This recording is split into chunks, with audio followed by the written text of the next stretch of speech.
Graphs.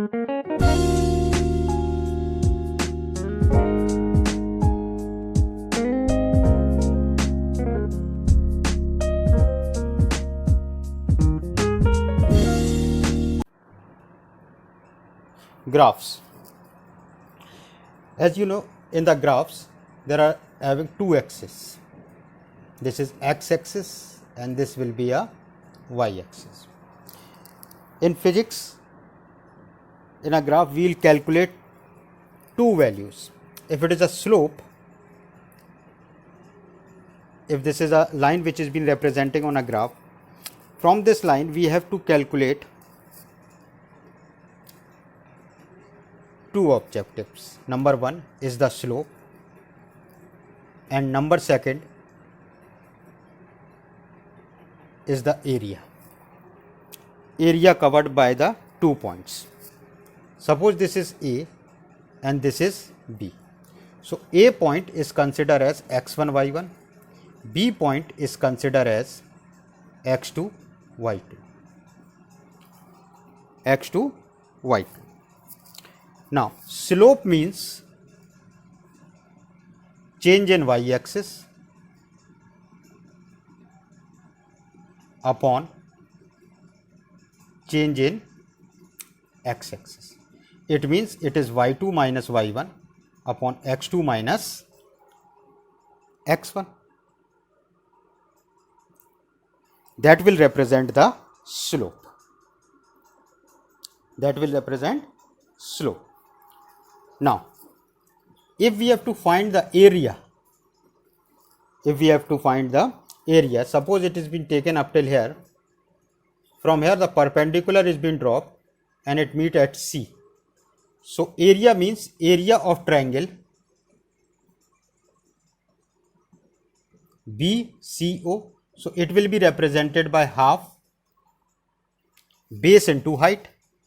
What is base? OC, and the height is BC. OC is actually representing the point on x-axis multiplied by the length on y-axis. That will give the area.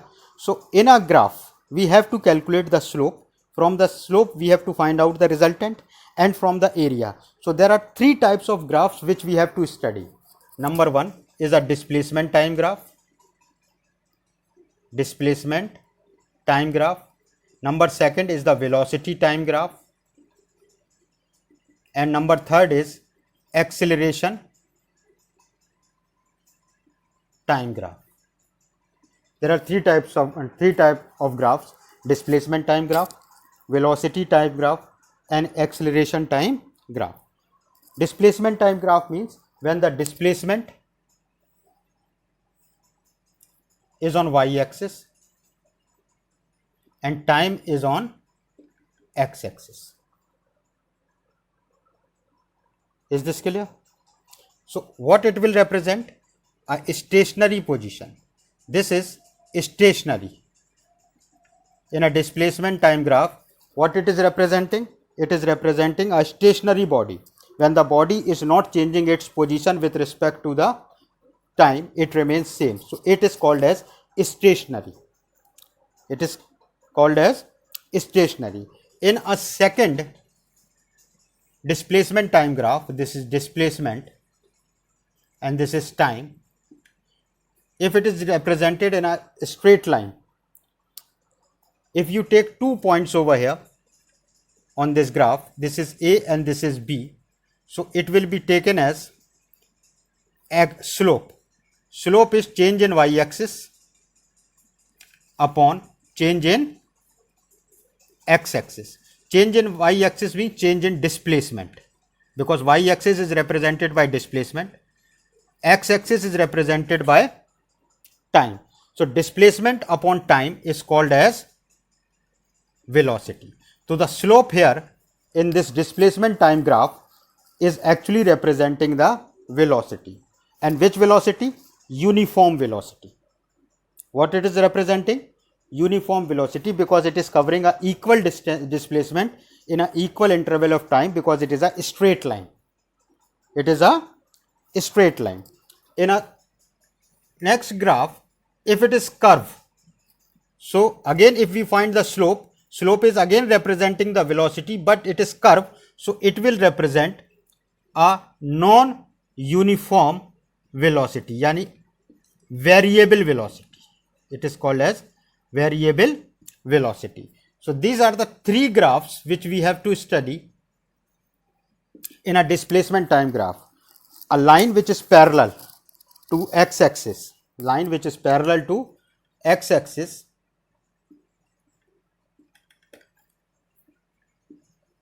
the line which is parallel to x-axis is showing the stationary graph. Number second, it is showing, because it is a straight line, it is representing the slope. Slope means displacement upon time, because the change in y-axis means displacement change, and there in the below in the x-axis there is a time. So displacement upon time is representing velocity. So it is representing the slope in this graph is actually representing the velocity.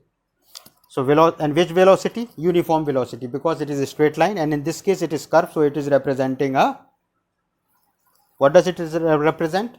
It represents a variable velocity. In the next graph, in a velocity time graph, number second, here it is representing a velocity, here it is representing a time. Now if you will see that uniform velocity, if it is a straight line, it represents a stationary velocity. What it is representing?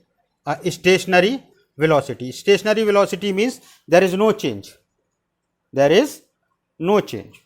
But if you take a graph x, o, and this is y, and if it is a straight line, this is velocity and this is time. So if we have to calculate the slope at 2 points A and B, so slope represent change in y-axis upon change in x-axis. Change in y-axis means there will be a change in velocity upon time.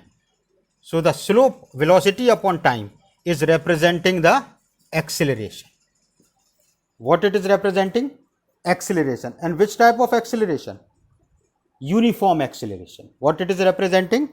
Uniform acceleration. Now if it is a curve, in a velocity time graph, because it is a curve and it is having a slope, so this will represent an acceleration, but this acceleration is non-uniform. This acceleration is non-uniform, or we can say variable acceleration, Even one more things which we can calculate from here is, if we take a complete triangle in this, so we can easily find out the area. So area means half base into height. What is a base? If this is represented as C, this is represented as D, this is O, it is DO into CO. It is x-axis. So in x-axis it is representing time, and this is representing velocity. So time into velocity is known as displacement. So in a velocity time graph, if we are calculating the area of an object, area from the graph, we can actually find out the displacement. What we can find out? Displacement. In this case, in a displacement time graph, area has not been calculated, only the slope is been calculated, which is defining velocity. And number second, in a velocity time graph, in a straight line, the area is representing the displacement, whereas the slope is representing the acceleration. So there are two types of acceleration which is being produced in a velocity time graph. Number one is a uniform acceleration, and number second is the non-uniform acceleration, or we can say variable. Third graph is acceleration time graph. Acceleration time graph. In an acceleration time graph, generally, if we take acceleration over here and here it is time, we cannot say In a slope we cannot calculate anything, but if we have to find out the area which is been representing by acceleration time graph, it is A, B, this point is C and this is O. So area is equals to OC into BC. OC means x-axis and AC means BC means y-axis. X-axis means time and y-axis means acceleration. So time into acceleration is known as velocity. So in the case of acceleration time graph, area is actually representing the velocity. Is this clear? So two more valuable things we are calculating. Number one is the slope. So slope is only being used in displacement time graph to calculate velocity, in a velocity time graph to calculate acceleration. A straight line, uniform acceleration, uniform velocity. If it is a curve, non-uniform acceleration in a velocity time graph and non-uniform velocity or a variable velocity in a displacement time graph. Area from the graph is being calculated in velocity time graph, that is representing the displacement, and in an acceleration time graph it will represent a velocity. What it will represent? Velocity. Is this clear? So this is all about graph. I hope so you must have understood the three different types of graph: displacement time graph, velocity time graph and acceleration time graph.